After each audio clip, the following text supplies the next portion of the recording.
नमस्कार, मैं अमित त्रिवेदी ज्योतिषाचार्य। मित्रों, गुरु पूर्णिमा का पवित्र अवसर आ रहा है और वह पवित्र दिन है 10 जुलाई 2025। यह गुरु पूर्णिमा का अवसर है उस दिन को। वैसे मैं गुरु पूर्णिमा का अवसर का वीडियो नहीं बनाता क्योंकि यही पहली बार है जब मैं गुरु पूर्णिमा का यह वीडियो बना रहा हूँ, क्योंकि उसी दिन ग्रहों का मेल मिलाप कुछ इस तरह से होता है कि मनुष्य अपना लाभ खुद ही पीछे धकेल देगा, ऐसी परिस्थिति का निर्माण हो रहा है। तो मैं यहाँ आपको एक प्रकार से सावध करना आया हूँ कि आपसे कहीं ये गलती न हो जाए, इसके लिए ये वीडियो बना रहा हूँ। आज हर दूसरा मनुष्य मैं देखता हूँ भाग्य को कोसता रहता है। वह कहता है मेरा भाग्य ऐसा कहा, मेरा भाग्य कब चमकेगा, मेरा टाइम कब आएगा, इस प्रकार से बातें करता रहता है। लेकिन जब भाग्य को बलवान बनाने का समय आता है तब मनुष्य पीछे हट जाता है। यही वो समय है जहाँ भाग्य को बलवान बनाना है, तो यहाँ आप सावध हो जाइए, पीछे मत हटना। इसके लिए मैं ये वीडियो बना रहा हूँ। कुछ जगह पर ध्यान देने की आवश्यकता होती है और तभी हम बेध्यान हो जाते हैं। तो इस अवसर पर हमें बेध्यान नहीं होना है मित्रों। मैं पूरी बात आपको बता रहा हूँ, आप जान करके बहुत अपने आप में प्रसन्नचित्त की अनुभूति करोगे। सबसे पहले आपसे अनुरोध करूँगा कि आपने अभी तक इस चैनल को सब्सक्राइब नहीं किया है तो सब्सक्राइब कर लीजिए, शेयर अवश्य कीजिए, क्योंकि इनसे बहुत लोगों का फ़ायदा हो सकता है और इससे लोग आपके प्रति भी धन्यवाद प्रकट करेंगे। और कमेंट बॉक्स में आप गुरुदेव की जय भी लिख दीजिए। चलिए आगे बढ़ते हैं। आज बात करते हैं गुरु पूर्णिमा के कुछ महत्वपूर्ण बिंदुओं के ऊपर। गुरु पूर्णिमा ग्रहों के अनुसंधान में बृहस्पति यह देव गुरु है। अब दूसरी बात तो ये है, जिससे हम कहीं ना कहीं कुछ न कुछ बातें सीखते हैं, उसको भी हम गुरु मानते हैं, यह अच्छी बात है। हमारे धार्मिक आध्यात्मिक गुरु भी हो सकते हैं, जिनसे हमने शिक्षा प्राप्त की है, जिनसे हमने कोई स्किल प्राप्त की है, उनको भी गुरु कह सकते हैं। और जिससे ज्योतिष के अनुसंधान में हम मानते हैं, जो ज्योतिषी के मानते हैं, उसको भी गुरु कह सकते हैं। तो इस प्रकार से गुरु पूर्णिमा का ये अवसर बहुत महत्वपूर्ण है। मैं आपको कुछ उपाय देता हूं और कुछ सजग भी करूंगा कि कहाँ आपको फ़ायदा मिलेगा, कहाँ नुकसान होगा, यह भी आप जानेंगे। अब गुरु पूर्णिमा के इस दिन गुरु का बहुत महत्वपूर्ण है, ये तो हम जानते हैं। गुरु हो गए आदि शंकराचार्य जी, गुरु हो गए हमारे यहाँ जीवंत गुरु जिसी के है वह किसी के गुरुदेव हो गए हैं, वह जैसे मैंने सब कुछ बता दिया है। लेकिन यहाँ बृहस्पति जो है वह आद्रा नक्षत्र में चल रहे हैं, इसी दिन की बात कर रहा हूँ। अब आद्रा नक्षत्र है, वह आद्रा नक्षत्र तीक्ष्ण नक्षत्र है और तामसी नक्षत्र है। तो एक प्रकार से इसकी गणना क्रूर नक्षत्र में होती है। बृहस्पति आद्रा नक्षत्र में चलते हैं तो बृहस्पति का बल जो है यहाँ लॉस होता है, ये बात आप जान लीजिए। और इस दिन चंद्र का भी बड़ा महत्व है, क्योंकि बृहस्पति का महत्व है तो बृहस्पति क्या देता है, हमको शाणपन देता है, हमको समझ देता है, हमको ज्ञान देता है। लेकिन यहाँ गुरु स्वयं ही आद्रा नक्षत्र में है। चंद्र का यहाँ बहुत महत्व है। मैंने कहा चंद्र से मन में स्थिरता आती है, तो हम अच्छे से आध्यात्मिक कार्य कर सकते हैं, दान दक्षिणा दे सकते हैं और गुरु के प्रति अपना अहोभाव प्रकट कर सकते हैं। लेकिन यहाँ चंद्र की बात करते हैं तो चंद्र और गुरु दोनों डिग्रीकल है, मतलब चंद्र गुरु की दृष्टि में है और बिल्कुल डिग्रीकल है। और साथ ही चंद्र जो है पूर्वाषाढ़ा नक्षत्र में है। अब पूर्वाषाढ़ा नक्षत्र जो है वह भी उग्र नक्षत्र में है। तो एक प्रकार से चंद्र और गुरु दोनों डिग्रीकल तो है, एक दूसरे की दृष्टि में तो है, ये अच्छी बात है, कुछ मार्क्स इसको मिलते हैं। लेकिन नक्षत्र यहाँ दूषित होने के कारण यहाँ क्या होगा आप जान लिए। इस दिन आपके मन में अभिमान जागेगा। अब हर गुरु पूर्णिमा के दिन आप नॉर्मल से रहते हैं, हर गुरु पूर्णिमा के दिन आप गुरु वंदना करते हैं, लेकिन इस दिन आपको ऐसा लगेगा मंदिर जाने की इच्छा नहीं होगी। आपको ऐसा लगेगा दुनिया में सब कुछ ये धतिंग चल रहा है, सब आडंबर चल रहा है, यहाँ इसकी कोई गुरु की आवश्यकता ही नहीं। ऐसे विचार मन में आ सकते हैं, तो यहाँ आपको सावधान रहना है। गुरु का द्रोह आप उसी दिन करोगे और पाप की भागी बनोगे, ऐसी संभावना यहाँ पूर्ण रूप से बनती है। इसीलिए मैं ये वीडियो बना रहा हूँ, इसीलिए आपको सावधान करना आया हूँ। और आप सभी विद्वत जनों को, ज्ञानी जनों को मन ही मन में द्रुणा करोगे। क्यों?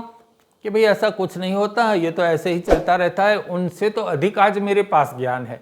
ऐसा मन में आपको अभिमान आ जाएगा। आप ये सोचेंगे नरसिंह मेहता ने कहाँ गुरु किए थे, उन्होंने कहाँ गुरु किए थे, फिर भी उनको भगवान की प्राप्ति हो गई। वो जो फला आदमी था वो तो स्कूल गया भी नहीं, किसी से सीखा नहीं, फिर भी अपने आप सीख के आगे बढ़ गया। ऐसे ऐसे विचार आपको आएंगे और यही आपको पाप के भागी बनाएंगे। और मन में ऐसा भाव जागेगा और मन में अलग अलग लॉजिक जाग उठेंगे। यही लॉजिक, यही तर्क कुतर्क आपके मन में जागेंगे और मैं यही आपको रोकना चाहता हूँ, आपको कुछ उपाय देना चाहता हूँ।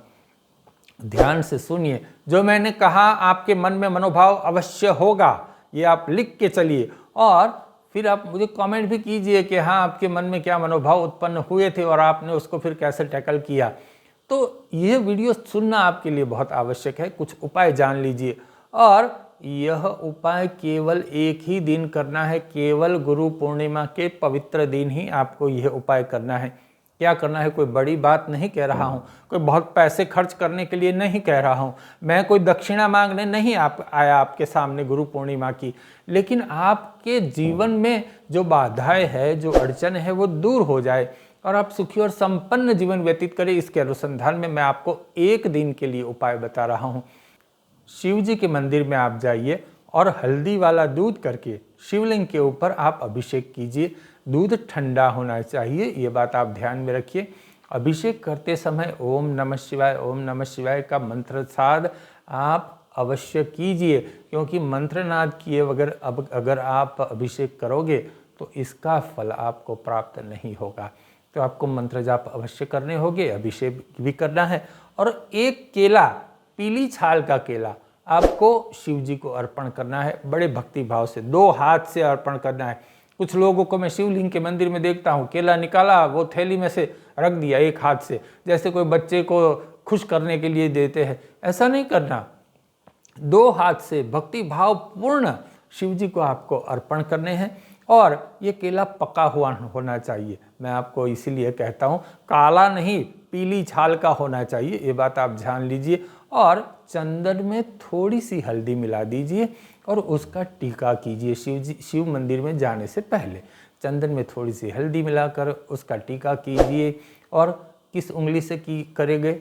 उंगली से नहीं, इस अंगूठे से आप मस्तक के यहाँ आज्ञा चक्र के ऊपर इसका टीका कीजिए। पहली उंगली से मत करना, ये बात आप ध्यान में रखिएगा। और यदि आपने कोई गुरु कर रखे हैं, आपके कोई गुरु है, तो सबसे पहले उनका दर्शन कीजिए। जो उनका फोटो है आपके पास होगा ही, 2 हाथ जोड़ के प्रणाम करके उनका दर्शन कीजिए। जागृत होते ही सुबह आदि गुरु व्यास जी का स्मरण कीजिए, शंकराचार्य जी का स्मरण कीजिए। तत्पश्चात आप अपने गुरु का भी स्मरण कीजिए, उनको भी वंदन कीजिए। और यह करने से आपको क्या फ़ायदा होगा? जो मैंने 2 छोटे 2-3 उपाय बताए हैं, उससे क्या फ़ायदा होगा? आपके भाग्य का बल बढ़ेगा, क्योंकि बृहस्पति जो है वो भाग्य का बल देता है। तो यहाँ भाग्य का बल आपको बढ़ेगा और यहाँ आपकी हेल्थ भी अच्छी होगी, क्योंकि अगर हेल्थ अच्छी है तो समझ लीजिए आप बहुत कुछ कर सकते हैं और धन की समस्या भी दूर होगी। गुरु जो है कुंडली में धन के स्थान का कारक भी है, लाभ के स्थान का कारक भी है। तो यहाँ आपको इस प्रकार से लाभ होगा। विद्यार्थियों को पढ़ाई में मन लगेगा, ये बात आप समझ लीजिए, इसको इग्नोर मत कीजिए। और विदेश जाना है तो आपकी बाधाएं दूर होगी। और साथ ही ये सिक्के के दूसरी तरफ की बात भी बता देता हूँ। दूसरा पहलू क्या होगा अगर आपने नहीं किया तो क्या हो सकता है? कुछ लोग होते हैं, कुछ बातों को आजमाने के लिए वो हमेशा तत्पर रहते हैं, अक्सर नेगेटिव बातों को। तो हमें ये नहीं करना है। कृपया करके मैं हाथ जोड़ के आपको विनती करता हूँ, आज यहाँ इस बात को रहने दे। नहीं किया तो क्या होगा? क्या दुष्प्रभाव आपको प्राप्त हो सकता है? क्या संभावना यहाँ हो सकती है? मन में दुर्भाव पैदा होगा।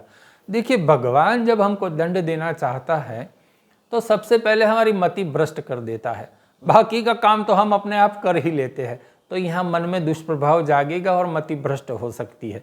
यहाँ आप सावधान रहिए और आपके लिए द्रोह करने की मनोवृत्ति जागेगी।